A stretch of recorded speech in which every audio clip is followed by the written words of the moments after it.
તો હોઈ શકે તમારામાં કદાચ કોઈ દોષ, અને એ બાળક જ્યારે મોટા થાય,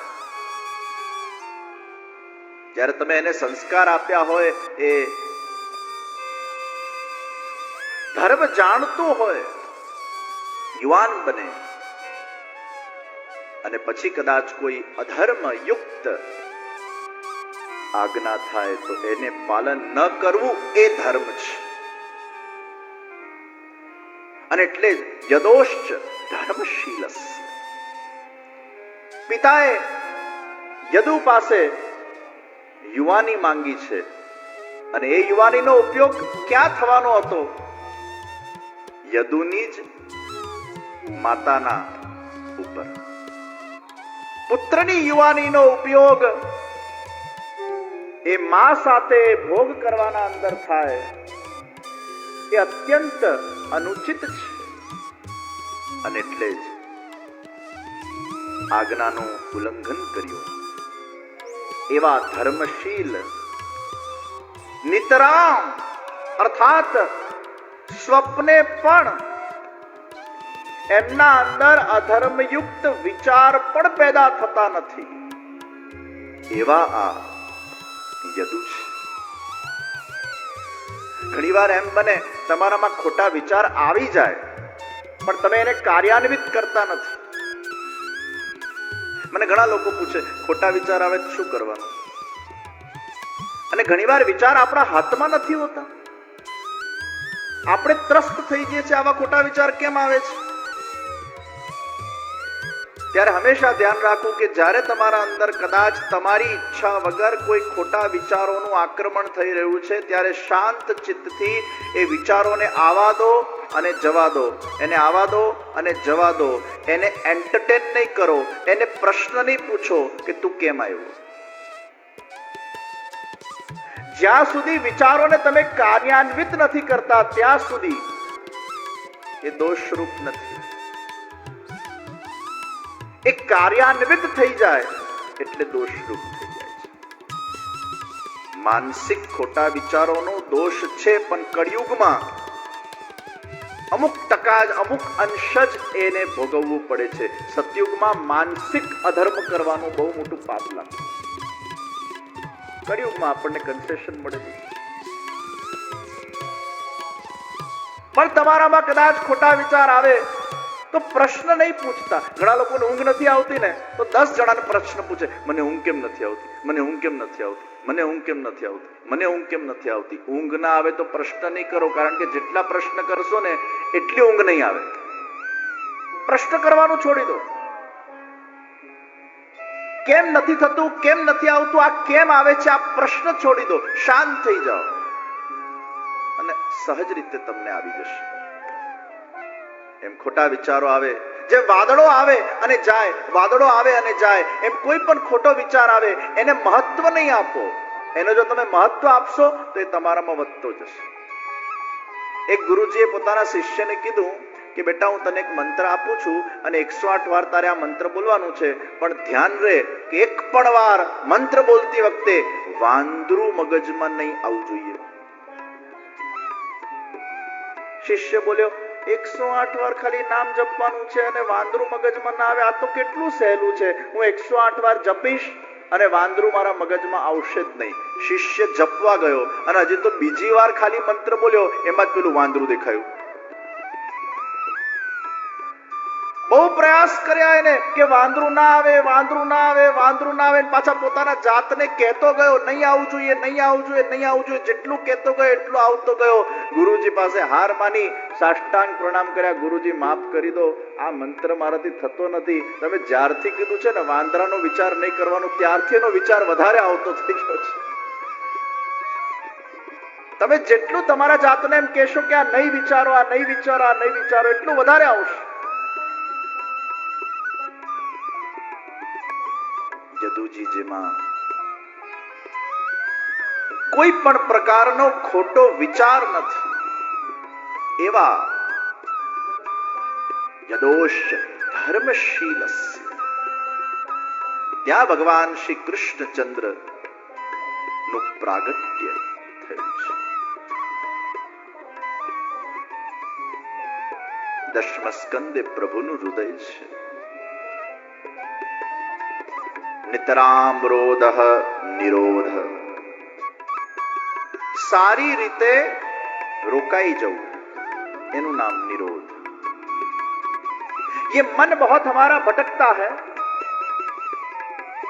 ये भटकते मन को एक जगह रोकना, प्रभु के अंदर रोकना, प्रभु के स्वरूप में रोकना, ये निरोध. निरोधस्यानुशयनम प्रपंचे क्रीडनम हरेः. જ્યારે આપણું મન એક જગ્યાએ રોકાઈ જાય છે અને બધા જ પ્રકારના પ્રપંચમાંથી એની વિસ્મૃતિ થઈ જાય, પ્રપંચ વિસ્મૃતિ પૂર્વક એનું ચિત્ત સંપૂર્ણ રીતે જ્યારે પ્રભુના અંદર તલ્લીન થઈ જાય છે, જોડાઈ જાય છે અને એનું હૃદય એ ભગવાનના લીલા કરવા માટેની અનુકૂળ સ્થિતિ થઈ જાય છે. शयनम प्रपंचे क्रीडनम हरे. जब उनका हृदय में प्रभु को ऐसा लगे अब मैं यहां विराजमान होकर अपनी सुंदर क्रीड़ा करूं, श्री महाप्रभु जी आज्ञा करे छे એને નિરોધ કહેવાય. ચિત્ત સંપૂર્ણ રીતે ભગવાનમાં અટકી જાય, પાણી એકદમ શાંત થઈ જાય, मन जोड़ाई जाए, निरोध. भरत मुनि नाट्यशास्त्रना अंदर बहु सुंदर आ निरोधना स्टेजीसનું વર્ણન કરે છે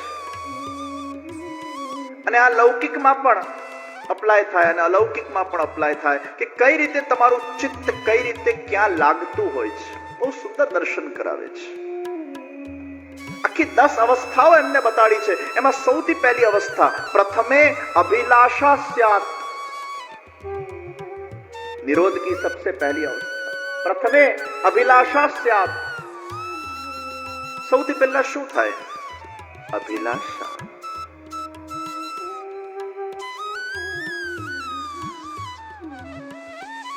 બીજા નંબરે દ્વિતીય ચિંતનમ ભવેત.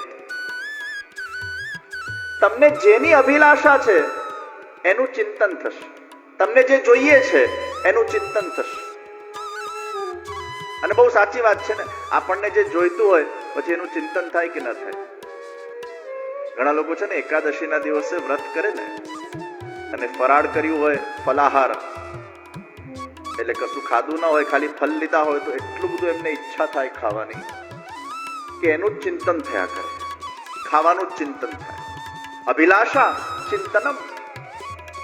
અને પછી એકાદશીના દિવસે રાત્રે સૂઈ જાય ને તો સપનાના અંદર રેસ્ટોરન્ટમાં પીઝા ખાઈ આવે,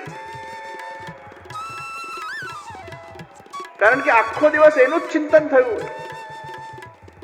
તો પ્રથમે અભિલાષા, દ્વિતીય ચિંતનમ ભવેત. જેની અભિલાષા થશે એનું ચિંતન થશે. અને ત્રીજી સ્થિતિ અનુસ્મૃતિ, પાછળ જવું. એટલે ભગવાનનું નામ શું છે? માખણ ચોર, ચિત્ત ચોર. આપણું ચિત્ત એના પાછળ પાછળ જાય. તમને જેની અભિલાષા હશે એનું ચિંતન થશે અને જેનું ચિંતન વધતું જશે પછી તમારું ચિત્ત તમારા હાથમાં નહીં રહે, એની ચોરી થઈ જશે. અને એટલે જ કહેવાય છે ને चित्त चोर. ये मन अब मेरे पास नहीं है, अब वो मन तुम्हारा हो गया है और अब केवल तुम्हारे सिवाय और कुछ मुझे सूझता नहीं है. એના પાછળ પાછળ મન જાય. કોઈ મળે તો પણ તમને એ જ દેખાય.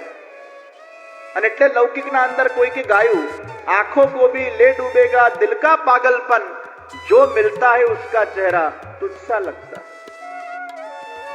એના મનમાં એટલું બધું પ્રેમ પ્રગટ થઈ જાય કે પછી એને જે મળે એમાં એને એના જ દર્શન થાય, કારણ કે ચિત્ત હવે ચોરાઈ ગયું છે. चित्त चोर, माखन चोर. चौथी स्थिति चतुर्थे गुण कीर्तनम. જ્યાં તમારું ચિત્ત જશે, જ્યાં તમારું મન જશે, તમને એના ગુણો ગાવાની ઈચ્છા થશે. જો વખાણ છે ને, એક કોઈને સારું લગાડવા તમે કરો અને એક તમારું હૃદય એટલું બધું એના માટે પ્રેમથી ભીંજાઈ ગયેલું છે કે એને સારું લગાડવા નહીં, પણ તમને સારું લાગે છે એટલે તમે એના ગુણગાન કરો છો. તમને સારું લાગે છે એટલે તમે એના માટે બે શબ્દો બોલો છો, કારણ કે તમને એના માટે પ્રેમ છે. બીજાને ખુશ કરવામાં આવે એનું નામ વખાણ છે, પણ તમને જેનાથી ખુશી મળે ને તમે કરો એનું નામ ગુણગાન છે. બીજો ખુશ થાય, આ તો बुद्धि નો विचार है. बुद्धि हमेशा सोचती है कि मैं ऐसा बोलूंगा तो उसको अच्छा लगेगा, तो मैं ऐसा बोलूं और उसको अच्छा लगे, ये तो बुद्धि का विषय है. और बुद्धि कई बार स्वार्थी हो जाती है. सामने वाले को खुश करने के लिए व्यक्ति दो शब्द अच्छे बोल देता है, लेकिन जब हृदय में प्रेम प्रकट होता है तो आपको कहना नहीं पड़ता तुम अच्छा बोलो, वो गुणगान सहज हो जाते हैं, वो कीर्तन सहज हो जाता है, वो गुण और कीर्तन सहज भाव से अंदर से निकल जाता है. અને બહુ સાચી વાત છે. તમને જેના અંદર પ્રેમ હશે, અહોભાવ હશે, આદર હશે, શ્રદ્ધા હશે, એના ગુણ ગાવા એ તમને ગમશે. એના ગુણ ગાવા તમને ગમશે અને એના ગુણોનું ચિંતન કરવું તમને ગમશે. તમને સહજ રૂપે એના દોષ દેખાશે જ નહીં, તમને કેવલ એના ગુણ તરફ તમારી દૃષ્ટિ જશે. કેટલી સુંદર વાત છે. જેનામાં પ્રેમ થઈ જાય પછી એના દોષ દેખાય જ નહીં, ભલે એમાં દોષ હોય તો પણ.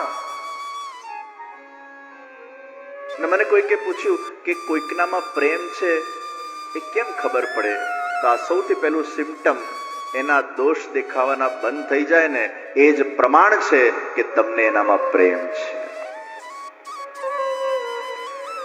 તમે આ થર્મોમીટર ચેક કરી નાખજો. આ થર્મોમીટર છે. દોષ દેખાવાના બંધ થઈ જાય, ભલે દોષ હોય તો પણ માની લેવું એનામાં પ્રેમ. પછી ભલે તમે એક માતા પિતા તરીકે એનામાં કોઈ દોષ હોય અને તમે એના દૂર કરવા માટેના પ્રયાસ કરો, એના સારા માટે એક જુદી વાત છે, પણ તમને એના ગુણોનું દર્શન થવા લાગશે. અને એટલે જ તો ભગવાનમાં જ્યારે પ્રેમ પેદા થઈ જાય, ભગવાનમાં જ્યારે ચિત્ત નિરુદ્ધ થઈ જાય, પછી ભગવાનના દોષ ન દેખાય.